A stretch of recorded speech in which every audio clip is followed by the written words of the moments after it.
Hi అండి, అందరికీ నమస్కారం. ఈరోజు నేను ఆవకాయతో ఎగ్ ఫ్రైడ్ రైస్ చేస్తున్నానండి. దానికి కొద్దిగా బాస్మతి రైస్ తీసుకుంటున్నాను. బాస్మతి రైస్ వండుతున్నామండి. నార్మల్ రైస్ అయినా వండుకోవచ్చు. నేను బాస్మతి రైస్తో చేస్తున్నాను.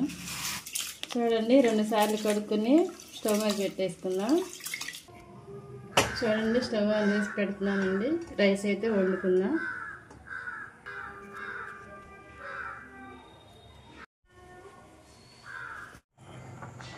చూడండి, ఇంక కొంచెం ఉడకాలండి రైస్. నేను నార్మల్గానే పెట్టేశానండి, కుక్కర్లో ఏం పెట్టలేదు.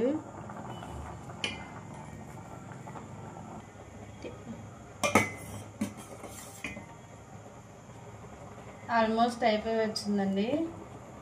ఒక 5 మినిట్స్ అయితే అయిపోతుంది. కొద్దిగా ఆయిల్ వేస్తున్నానండి. ఆయిల్ వేడెక్కిందండి. ఈ గుడ్లు అయితే ఇందులో వేసేస్తున్నాను.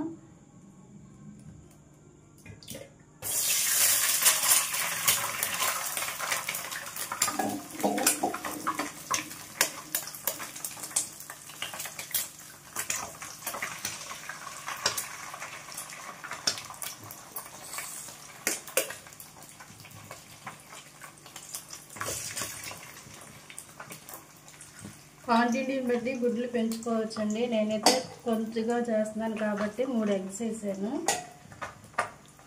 ఇప్పుడు దీని మీద కొంచెం ఉప్పు, కారం చల్లుతానండి, చప్పదనం లేకుండా.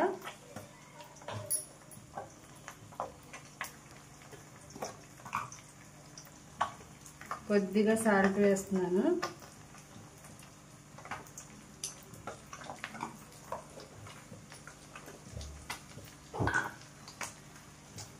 కొద్దిగా కారం,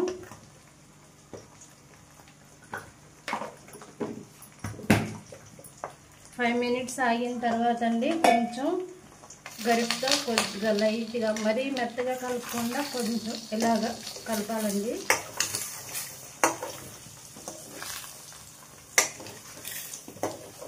ఎగ్ ఫ్రైడ్ రైస్ కదండి, మరీ కలపకుండా ఇలాగ ఉంచితే తినేటప్పుడు పంటికి తగిలి చాలా టేస్ట్గా బాగుంటుంది.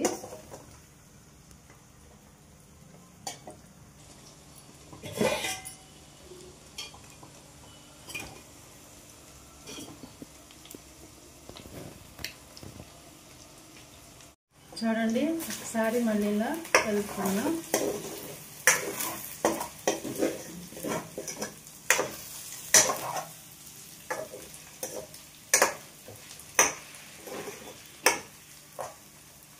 ఒక 5 నిమిషాలు ఉంచుదామండి. ఇంకా చూడండి, ఇవి తీసి పక్కన పెట్టేసుకుందాం.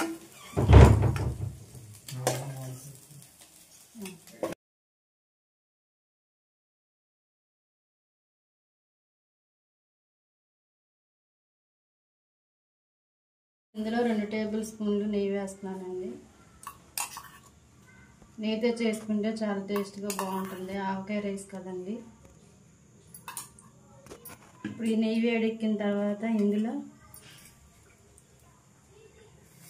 తాలింపు దినుసులు వేస్తున్నానండి.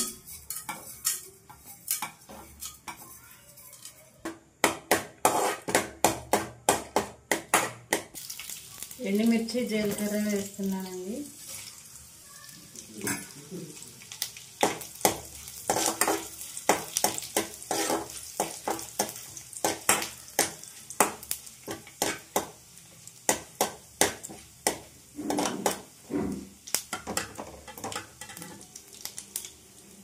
ఇందులోనే ఆవకాయ కూడా వేసేస్తున్నాను.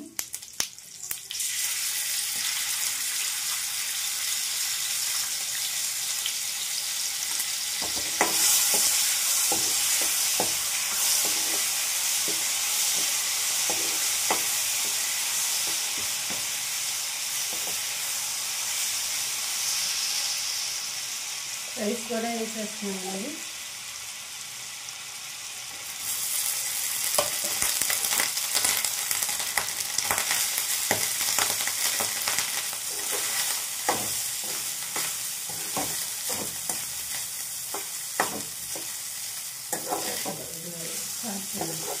చూడండి, ఇప్పుడు ఈ రైస్ అంతా ఇలా కలుపుకుందాం.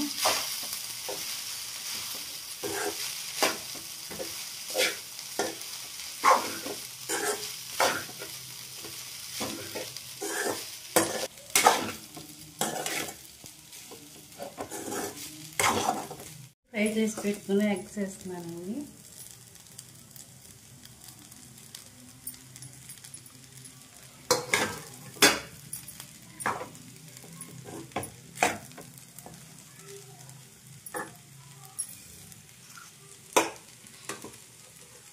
ఒక ఉల్లిపాయ కట్ చేసి పెట్టుకున్నాను, చిన్న ముక్కలు వేస్తున్నాను. ఆయిల్లోని ఫ్రై చేయని అవసరం లేదండి, ఇట్లా లాస్ట్లో ఇలా వేసుకుంటే క్రంచీగా బాగుంటాయి. అలాగే కొత్తిమీర కూడా వేస్తున్నాను.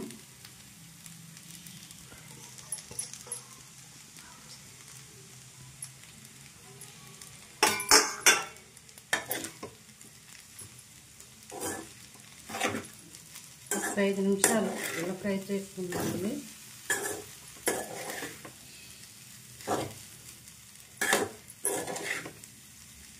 అంతేనండి, ఎంతో టేస్టీగా ఉండే ఆవకాయ ఫ్రైడ్ రైస్ రెడీ.